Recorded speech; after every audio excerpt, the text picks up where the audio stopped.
नमस्कार दोस्तों, आप सभी का स्वागत है हमारे YouTube channel Ashok Chawla education app पर। दोस्तों, आज हम मिल रहे हैं संस्कृत गद्य की पाठ्य योजना के अंतर्गत। किसकी? संस्कृत गद्य की पाठ्य योजना की बात करेंगे, जिसका प्रकरण, जिसका शीर्षक रहेगा पाणिनि। ठीक है, बहुत ही इम्पोर्टेंट टॉपिक है दोस्तों। विशेष ध्यान रखिए, ये कक्षा 9 के लिए है, बाकी आप प्रकरण के अनुसार किसी भी कक्षा में इसको बना सकते हैं। चलिए दोस्तों, स्टार्ट करते हैं हमारी पाठ्य योजना। पहले देखते हैं इसके कुछ सामान्य उद्देश्य है। जैसे कि मैं हर पाठ्य योजना के अंतर्गत बताता हूँ, जो सामान्य उद्देश्य होते हैं हमारे विषय से संबंधित होते हैं। संस्कृत गद्य की बात करेंगे तो संस्कृत गद्य से रिलेटेड जो भी उद्देश्य होंगे वो कैसे उद्देश्य होंगे? सामान्य उद्देश्य। ठीक है, आप इनको अच्छे से देख सकते हैं। उसके बाद आगे चलते हैं। विशिष्ट उद्देश्य।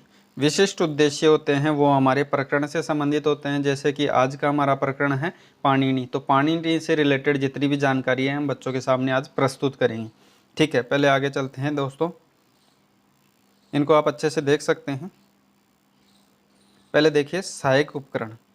ठीक है, पाठ को पढ़ाते समय शिक्षक यानी छात्र अध्यापक को किन किन चीज़ों की सहायता के रूप में पाठ का विकास किया गया है, उसमें देखिए श्यामपट है, सुधाखंड है, मार्जनी है, संकेतिका है।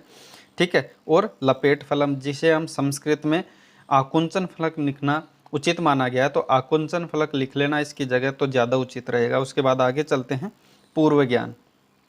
ठीक है, बच्चों को हम ये जानेंगे कि बच्चों में पाणिनि से रिलेटेड या फिर व्याकरण से रिलेटेड बच्चों में पूर्व ज्ञान कितना है, तो वो पहले जानते हैं। उसके बाद हम प्रस्तावना पे आते हैं, जो कि हमारा मुख्य बिंदु माना जाता है प्रस्तावना, क्योंकि इसी के माध्यम से यानी कुछ सूत्रों के माध्यम, जैसे स्थूलात सूक्ष्म प्रति, ज्ञातात अज्ञातम प्रति, या शिक्षण सूत्र, इनके माध्यम से हम क्या करते हैं?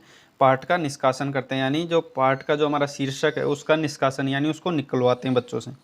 ठीक है, पहला प्रश्न देखिए, रामः गच्छामि।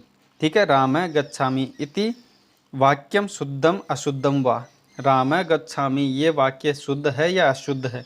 तो बच्चे अगर सामान्य जानते हैं तो बताएंगे कि ये वाक्य अशुद्ध है, क्योंकि रामः गच्छामि नहीं होती, रामः गच्छति होता है। ठीक है, उसके बाद दूसरा देखिए, शुद्ध अशुद्ध योर ज्ञानम केन भवति।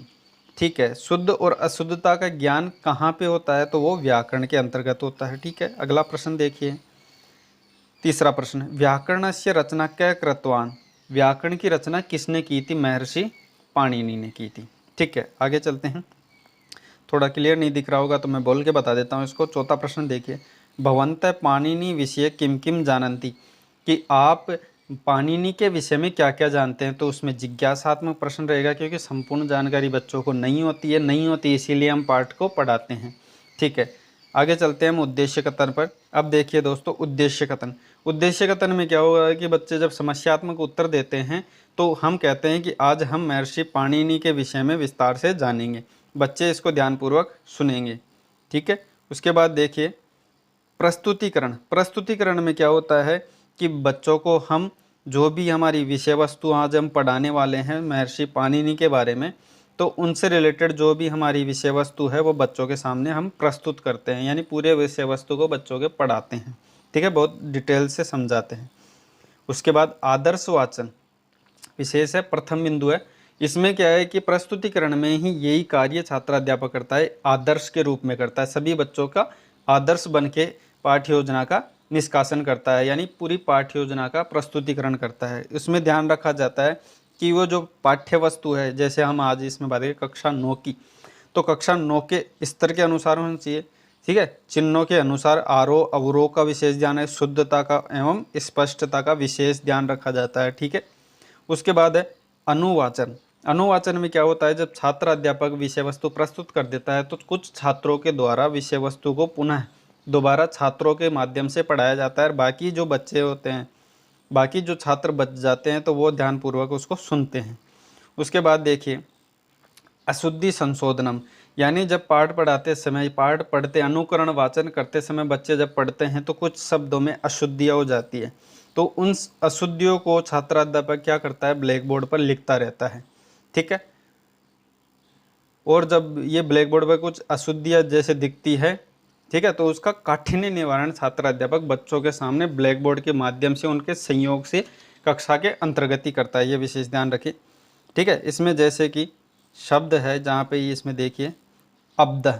ठीक है, अब्ध है उसमें देखिए अब्द का मतलब क्या होता है, सन होता है, जिसका वाक्य प्रयोग करते हुए छात्र अध्यापक बताएगा कि भारत देश है 1947 तमें अब्दे स्वतंत्र अभवत, यानी जो भारत देश है 1947 में आज़ाद हुआ था। तो यहाँ पे समझ गए बच्चे कि तमें अब्द यानी सन की बात कर रहा है, तो यहाँ पे अब्द का मतलब सन है। उसके बाद व्याकरण है, इसका भी देख लीजिए।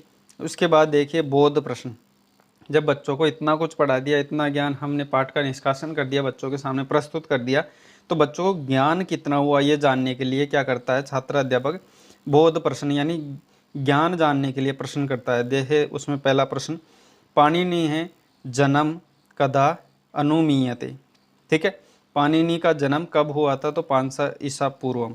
दूसरा प्रश्न देखिए, पाणिनि है मातुर नाम किम आसीत, तो पाणिनि की माता का नाम क्या था, दाक्षी, ठीक है। उसके बाद देखिए पाणिनि है मुख्य कृति का, पाणिनि की मुख्य कृति कौन सी है, तो वो अष्टाध्यायी है। उसके बाद देखिए अष्टाध्यायी किम वर्णितम अस्ति, कि अष्टाध्यायी में किस चीज़ का वर्णन किया गया है, तो वो सूत्रों का वर्णन यानी सूत्राणी, ठीक है, सूत्रों का वर्णन किया गया है। उसके बाद देखिए पांचवा प्रश्न, पाणिनीय पितुर नाम किम आशीत, पाणिनि का पिता का नाम क्या है, ठीक है। तो इसमें ये सालंग क्या लिखा है, ये गलत है, इसमें आप पणीन कर लेना, ठीक, क्या है पणीन।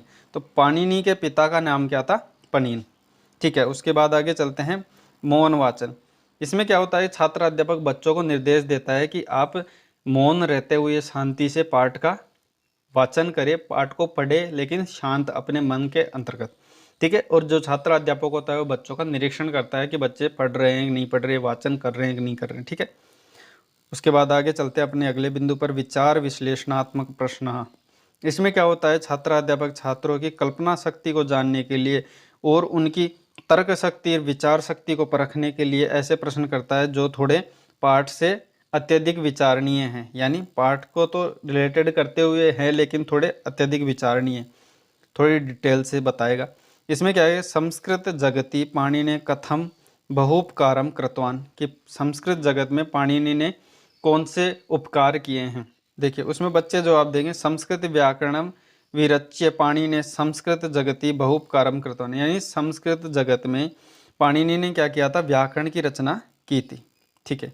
उसके बाद देखिए छात्र अध्यापक इसको थोड़ा और स्पष्ट रूप से बताएगा, ठीक है, कि कापि भाषां पठतु ज्ञातुम व तस्य व्याकरणस्य ज्ञानम अंतस्य महत्वपूर्ण भवति, संस्कृत से व्याकरण विरच्य महर्षि पाणिनि संस्कृत जगति बहुपकारम, यानी थोड़ा और डिटेल से छात्र अध्यापक बच्चों के सामने बताएगा। उसके बाद दूसरा प्रश्न, ठीक है, आगे चलते फिर उसका सेम प्रोसेस है, वही स्पष्टीकरण छात्र थोड़ा स्पष्ट रूप से उसको बताएगा, ठीक है। उसके बाद देखिए मूल्यांकन प्रश्न।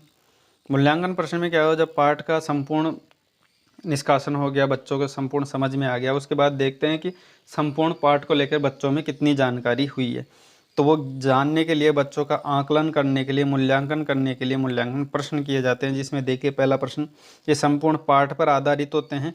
अष्टाध्यायी कति अध्याय, कि अष्टाध्यायी कितने अध्यायों में विभक्त है, 8 अध्याय। दूसरा प्रश्न देखिए, अस्मिन् ग्रंथे कति पदानि सन्ति, तो द्वा त्रिंशत्। उसके बाद तीसरा प्रश्न, पाणिनि कै हतवान, पाणिनि की हत्या कैसे हुई, तो सिंह के कारण हुई।